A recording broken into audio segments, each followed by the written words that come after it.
உலக புகழ்பெற்ற பூரி ஜெகநாதர் ரத யாத்திரை இன்று நடைபெறுகிறது. ரத யாத்திரையை ஒட்டி வெளிநாட்டினர் உள்ளிட்ட லட்சக்கணக்கான பக்தர்கள் பூரி நகரில் திரண்டுள்ளனர். விழாக்கோலம் பூண்டுள்ள பூரி நகரில் விரிவான பாதுகாப்பு ஏற்பாடுகளும் செய்யப்பட்டுள்ளன. இது பற்றிய ஒரு செய்தி தொகுப்பை தற்பொழுது பார்க்கலாம். ஒடிசா மாநிலம் பூரி நகரில் நடைபெறும் ஜெகநாதர் ரத யாத்திரை உலக புகழ்பெற்ற ஒன்றாகும்.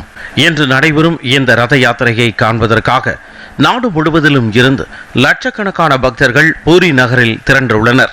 வெளிநாட்டு சுற்றுலா பயணிகளும் இந்த வைபவத்தை காண பூரி நகருக்கு வருகை தந்துள்ளனர். இந்த தேரோட்டத்தில் ஜெகநாதர், பாலபத்ரர் மற்றும் தேவி சுபத்ரா ஆகிய முக்கடவுள்கள் பக்தர்களுக்கு காட்சியளிக்கிறார்கள். பூரியில் முக்கடவுள்கள் கருவறையை விட்டு வெளியில் வந்து பக்தர்களுக்கு காட்சி தருவது இந்த கோவிலின் சிறப்பாக பார்க்கப்படுகிறது. இந்த தேரோட்டத்தில் கலந்து கொண்டு முக்கடவுள்களை தரிசிக்க பல்லாயிரக்கணக்கான பக்தர்கள் வருகை தந்துள்ளதால் பலத்த பாதுகாப்பு ஏற்பாடுகள் செய்யப்பட்டுள்ளன. பாதுகாப்பு ஏற்பாடுகள் குறித்து பேசிய கட்டக் மத்திய மண்டல காவல்துறை தலைவர் சத்யஜித் நாயக், பூரியில் லட்சக்கணக்கான பக்தர்கள் கூடியுள்ளதால் போக்குவரத்து மற்றும் மக்கள் நடமாட்டத்தை கண்காணிக்க 470க்கும் மேற்பட்ட கேமராக்களுடன் கூடிய கட்டுப்பாட்டு அறை அமைக்கப்பட்டுள்ளதாக கூறினார். महाप्रभु श्री बड़भद्र, महाप्रभु श्री जगन्नाथ, देवी सुभद्रा एंड चक्रराज सुदर्शन जी का car festival darshan to witness the car festival of the Mahaprabhu. Numbers of millions of devotees will be coming to Baladanda and they will witness the car festival of the Mahaprabhu. For this, police has arranged a multi-layered comprehensive security arrangement plan has been done with 220 platoon of police force, where 19 IPS officers are there and 23 number. For coastal security, we have in coordination with the naval and coast guard wing for patrolling in the coast with chief, and for railway security there will be also plan. We have planned for the railway security. அலங்கரிக்கப்பட்ட தேர்களில் ஜெகநாதர், பாலபத்ரர் எனப்படும் பலராமர், சுபத்ரா தேவி எழுந்தருளி பக்தர்கள் புடைசூழ பாத யாத்திரையாக சென்று சுமார் 3 kilometre தொலைவில் உள்ள குண்டிச்சா கோவிலை சென்றடைவர். அங்கு ஒரு வார காலம் ஜெகநாதர் ஓய்வெடுப்பார்.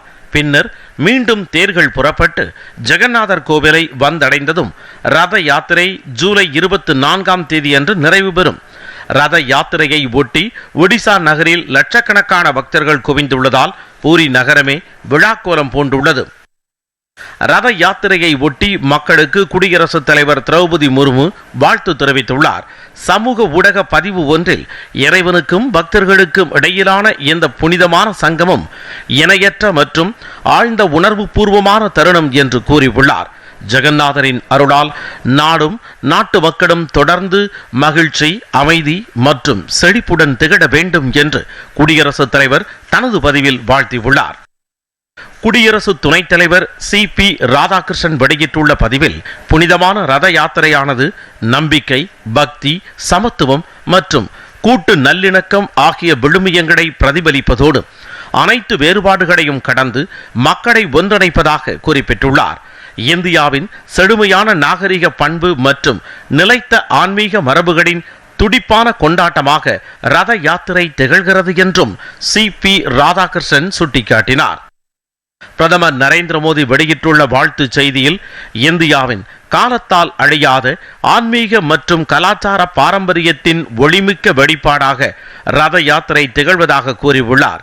ரத யாத்திரையுடன் தொடர்புடைய மரபுகள் இந்தியா மற்றும் உலகம் முழுவதும் உள்ள பல தலைமுறையினருக்கு உத்வேகம் அளித்துள்ளதாகவும் அவை பணிவு, கூட்டு பங்கேற்பு மற்றும் தன்னலமற்ற சேவை ஆகிய விழுமியங்களை உள்ளடக்கி உள்ளதாகவும் பிரதமர் நரேந்திர மோடி குறிப்பிட்டுள்ளார்.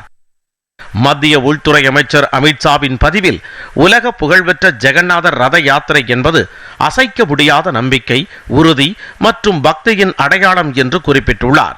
இந்தியாவின் செழுமையான கலாச்சார பாரம்பரியத்தை பாதுகாக்கும் இந்த புனிதமான ரத யாத்திரை இறைவனின் மீதான உறுதியான பக்தியை பிரதிபலிக்கிறது என்றும் அமித்ஷா தெரிவித்துள்ளார்.